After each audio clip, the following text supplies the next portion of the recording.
E aí, gente, tudo bem? Eu sou a Dani, estou iniciando o canal com vocês hoje para trazer aí algumas histórias, alguns fatos. Já se inscreve no canal, tem muito vídeo ainda para lançar aí. A gente vai falar um pouquinho sobre a monarquia britânica.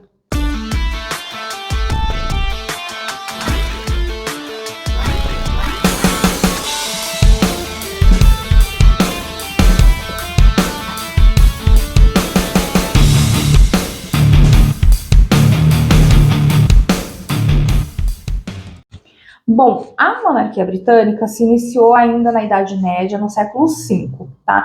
E especificamente no ano de 1066, com a chegada de Guilherme o Conquistador. Então ele chegou na Inglaterra com suas tropas normandas e travou ali uma batalha com Harold II e por fim eles tomaram o poder da Inglaterra. Antes deles chegarem aqui na Inglaterra, quem estava aqui na Inglaterra não, né? A gente está no Brasil, eu pelo menos estou no Brasil. Mas enfim, lá na Inglaterra, quem estava lá antes eram os anglo-saxões. Os anglo-saxões eles eram povos, né, principalmente ali do norte da Europa, né, da Alemanha, Dinamarca. Então eles foram migrando ali para algumas ilhas na Inglaterra e foram ali se estabelecendo, foram meio que se unindo, né, porque eles eram várias tribos, eles foram meio que se unindo e criando alguns reinos, né, foram se assentando ali. Eles criaram alguns reinos, como por exemplo o reino da Mércia, reino de Wessex, reino de Nortúmbria, reino de East Anglia, reino de Essex, enfim. E ali, né, nos seus reinos, eles tinham ali os seus reis também, né, como por exemplo o rei Alfredo, o rei Eduardo.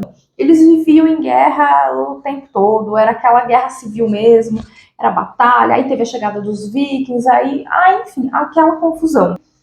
Até que, né, com tudo isso, o Guilherme chegou na Inglaterra. Vou citar aí para vocês algumas diferenças, né? Porque quando a Inglaterra era povoada pelos anglo-saxões era de uma forma. Depois que o Guilherme chegou, mudou algumas coisinhas, né? Então vou citar para vocês aí, né, como que era na era anglo-saxã. Então, primeiro, né, a sociedade e estrutura política, né, dos anglo-saxões. Então, eles eram uma sociedade hierárquica, né?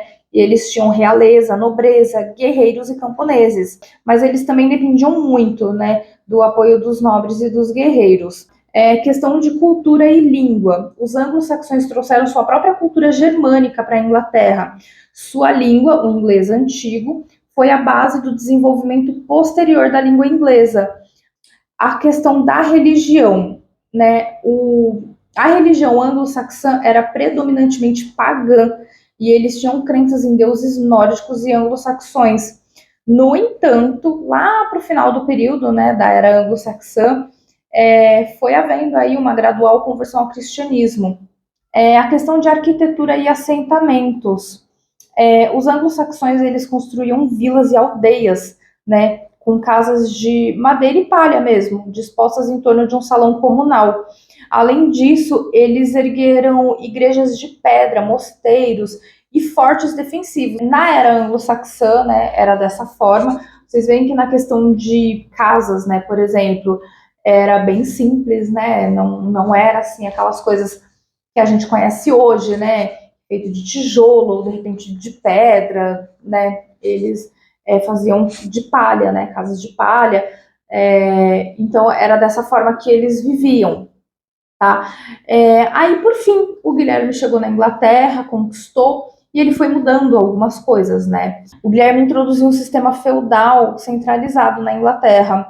Ele concedeu terras aos nobres normandos e estabeleceu um sistema de vassalagem, no qual os nobres juravam lealdade e serviço militar ao rei em troca de proteção. A questão de casas, né, castelos e fortificações. O Guilherme ele construiu uma série de castelos e fortificações por toda a Inglaterra para consolidar o seu domínio normando e controlar também ali a população. Outra mudança que teve foi influência cultural. Os normandos trouxeram sua própria cultura e língua para a Inglaterra, né? Que foi o francês normando. Ele acabou se tornando ali uma língua da corte e da elite. Enquanto o inglês anglo-saxão ficou numa posição bem inferior. Questão de igreja e religião. O Guilherme ele reformou a igreja na Inglaterra. Então ele foi substituindo gradualmente todos aqueles bispos anglo-saxões por normandos que eram leais a ele. Então ele também fortaleceu os laços, né, entre a Igreja inglesa e a Igreja Católica Romana. Então ele aumentou o poder do Papa na própria Inglaterra. Então essas foram algumas mudanças, né? Algumas das poucas mudanças, né, que o Guilherme fez, né, quando ele chegou na Inglaterra. Então, a partir desse momento, do ano de 1066, começou aí toda a linhagem da monarquia britânica. Então, vamos conhecer aí alguns nomes, né, que passaram aí pelo trono de reis e rainhas. É muito nome mesmo, mas bora lá.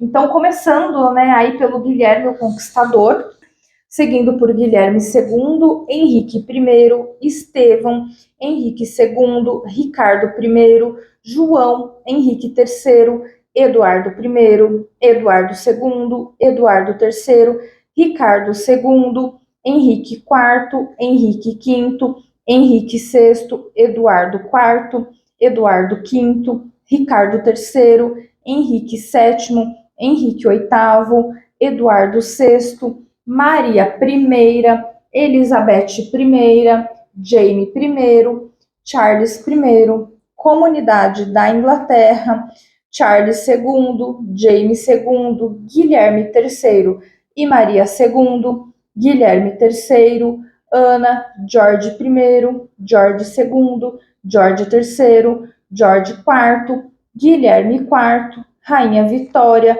Eduardo VII, George V, Eduardo VIII, George VI, Rainha Elizabeth II e Charles III. Então, esses foram todos os reis e rainhas que passaram pela Inglaterra. Lembrando que ela é herdado, né? Então, é de pai para filho, de mãe para filho, no caso do Charles.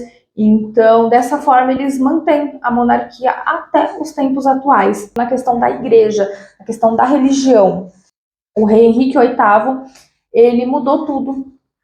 Ele mudou toda essa história da igreja, porque ele, nessa época, ele era casado com a Catarina Galvão.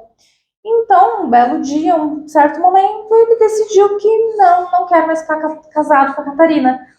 Ou não, quero me separar. Porém, o Papa Clemente não aceitou, se não me engano era o Clemente VII, não aceitou, né, essa separação, né, deles. E aí, por fim, né, nesse ano de 1534, ele decidiu ali o ato de supremacia e ele estabeleceu que, a partir daquele momento, o monarca na Inglaterra teria o poder total ali sobre a igreja. Então, ele cortou completamente laços com Roma. Para quem já conhece a história, é uma história bem conhecida. Ele acabou se casando, né? Ele fez tudo isso, né, por alguns atos políticos, né, e pessoais também. E depois de fazer tudo isso, ele acabou conseguindo o que ele queria, né? Ele se casou com a Ana Bolena. Então ele fez algumas mudanças, né, aí na igreja. A principal de todas foi essa, né, que ele tirou completamente, total, assim, o poder do Papa sobre a igreja na Inglaterra. Dessa forma, a igreja na Inglaterra, ela até os dias atuais, né? Então ela foi, a partir desse momento, até os dias atuais, ela segue como igreja anglicana. E algumas curiosidades, né, da igreja anglicana. Tem lá o sacerdote, né? O bispo, o sacerdote. Normalmente a gente vê que são homens, né, na igreja católica. Porém, na igreja anglicana, mulheres também podem, né? Não precisa ser apenas homens, né, para ser bispo e sacerdote. A mulher também pode. Assim também como os bispos e sacerdotes da igreja anglicana podem se casar. É uma questão assim que realmente eu acho muito interessante. Então, essas são algumas das poucas mudanças, né, da igreja anglicana para a igreja católica. Então, falamos aqui da igreja, vamos falar aí que a Inglaterra já governou alguns países, né? Então, vamos lá. O país de Gales, né, por exemplo, ele foi anexado à Inglaterra aí no século XVI, que foi também o Henrique VIII. Outro país, né, que a Inglaterra já governou também foi a Escócia. A Irlanda, né, que hoje em dia acabou virando a atual República da Irlanda e é totalmente independente. O Canadá, que hoje em dia também é independente. A Índia, que hoje em dia também é independente, ainda se transformou em dois países, né, que é a Índia e Paquistão. A Austrália também era um país que a Inglaterra conduzia, né, tomava conta. E com o passar do tempo, né, o passar dos anos, tudo foi mudando, né? Os países foram ficando mais independentes, né? E tudo mais. Então, continuando aí, vamos para alguns costumes bem interessantes aí sobre a monarquia, começando aí, né, pela coroação, né? Que é toda aquela cerimônia. Acredito que vocês devem ter visto, né, a cerimônia aí de coroação do rei Charles, né? Então, eles fazem, né, a cerimônia aí da coroação na abadia de Westminster, lá em Londres. Então, essa é um costume deles, né? O outro costume é a troca da guarda, né? Que acredito que muita gente já ouviu falar, né? Pessoas que já foram para a Inglaterra, eu nunca fui, pretendo ir um dia, quem sabe, mas dizem que isso aí, né, da troca da guarda é sensacional. Outra curiosidade é mensagem de Natal. Então, os monarcas, né, eles fazem, né, as suas mensagens de Natal, né, pelo rádio, pela televisão.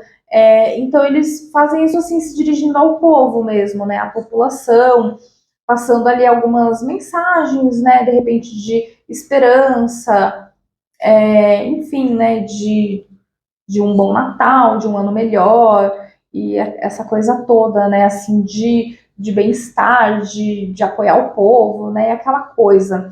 Então, isso é um dos costumes deles também. O batismo real, né, que todo membro da família real, quando nasce, tem ali, feito o seu batismo, né, na capela real. Então, eles chamam ali várias pessoas importantes, da nobreza e tudo mais, para acompanhar e participar ali desse batismo. Outro costume também é visitas a instituições de caridade.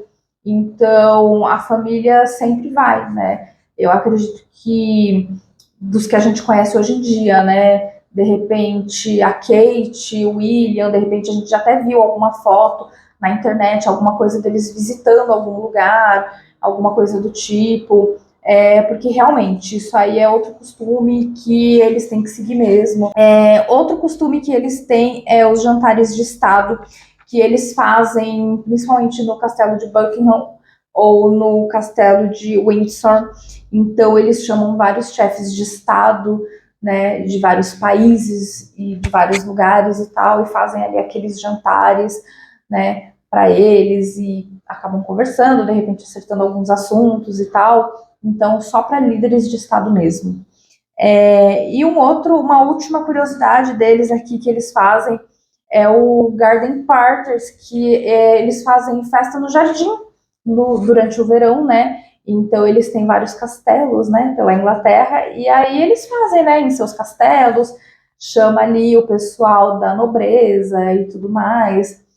E essas festas, elas são meio que para agradecer mesmo, assim, pelo apoio que as pessoas dão ao povo, ao país, como as pessoas ajudam, de repente fazendo uma caridade, alguma coisa do tipo.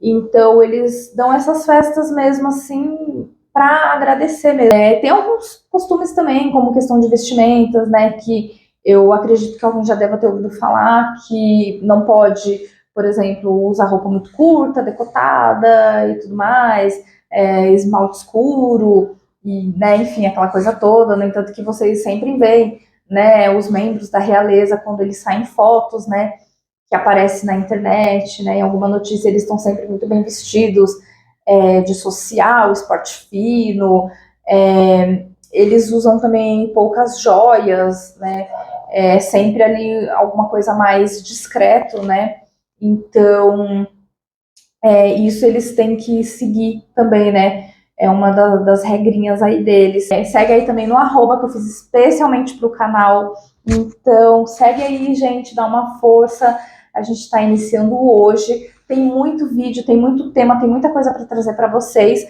mas se vocês quiserem um tema específico, vocês podem deixar assim no comentário que eu trago para vocês, tá? Então, é isso, gente. Eu vou ficando por aqui, encerrando o nosso vídeo e até a próxima.